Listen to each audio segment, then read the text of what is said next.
When I came out at school, it felt pretty amazing because I was being able to be myself and be authentic. And I think that's really, really important because I think being trans is amazing. And as I said, supercalifragilisticexpialidocious. And I think like it's the best feeling when you are able to be your true self and not hide something that is so unique and different and amazing.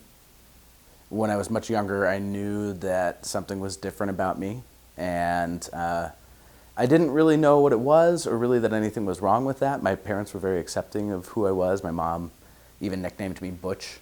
Being that I was born and assigned female, that I thought was already a pretty good stretch on the part of my parents. But as I got older, I realized that just being a tomboy wasn't really who I was, that I was interested in dating women, but I wasn't really a lesbian.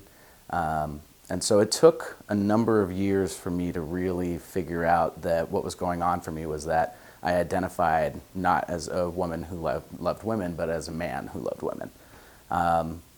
And I was lucky enough to have not a large, but a group of people around me who were supportive of that.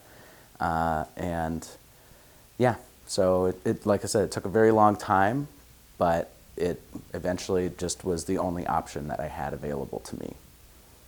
Sometimes people want to just push for tolerance, and tolerance to me isn't enough. Tolerance to me means I'm going to allow you to exist, but this is not your space. You're not allowed here. You're not supposed to be comfortable here. I don't have to do anything else to make sure that you're okay existing in this space. You're just allowed to live. To me, allyship is much further beyond that. And I think there's also a difference between what I call a passive ally and an active ally. To me, a passive ally is somebody who maybe they share a post on Facebook every now and then, maybe they have a gay friend, but it's not an integral part of their life. They're not actively trying to learn more about being an ally, to learn more about the communities they're trying to help. For me, allyship is really important when it's active allyship. It's reading articles that are going to explain more about the struggles of the people you're trying to help so that you can have some view of what that life is like, even if you're never going to live it yourself. To me, being an active ally means looking inward and looking at your own prejudices you might hold, your own stuff that's hard to admit and hard to acknowledge sometimes. Even trans people have a lot of internalized transphobia, where we're afraid of ourselves, we're afraid of our own community sometimes because we get these messages about what it means to be different that can be really harmful, and it harms all of us. And so, for me, another big thing about being an ally is looking inward into yourself and saying, what are my preconceived notions? What are my judgments that I might have that I'm not willing to acknowledge, that I can help work through and help develop as well? Why do people hide themselves is because they're scared and they don't feel like there's anybody else like them in the world. And there are so many other people who are going through the same thing you are going through. And they feel like they're the only one, which they're not, and that they won't be supportive. And there's always support anywhere. So you asked what the bathroom represents to the transgender struggle, and I would say that conceptually, representatively, what it really stands for is the most basic of human rights. It's like right there with being able to eat and breathe is to use the restroom, and so many of us feel completely unsafe going into these, clearly demarcated male and female spaces because we don't pass or we don't necessarily feel like we fit into one or the other.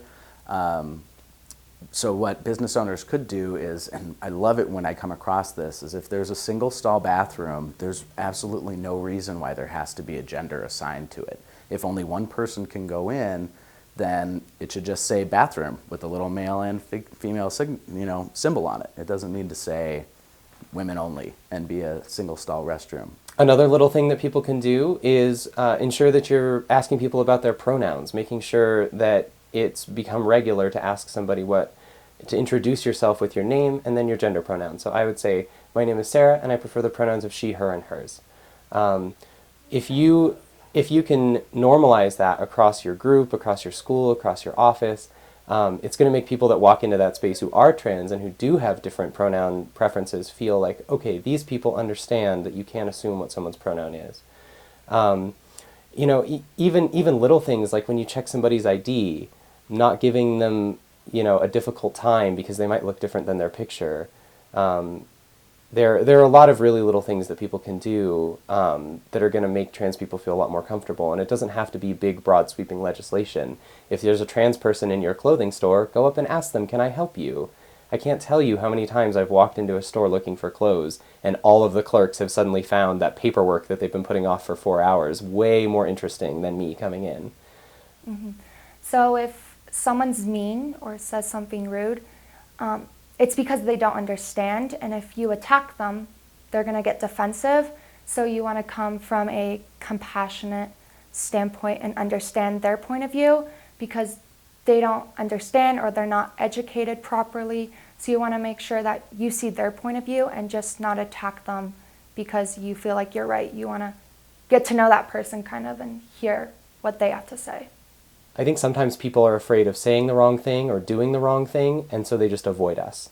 And really what that ends up doing is making us feel even more isolated and even more unwelcome. So make an effort. You don't have to get everything perfect to be a good ally.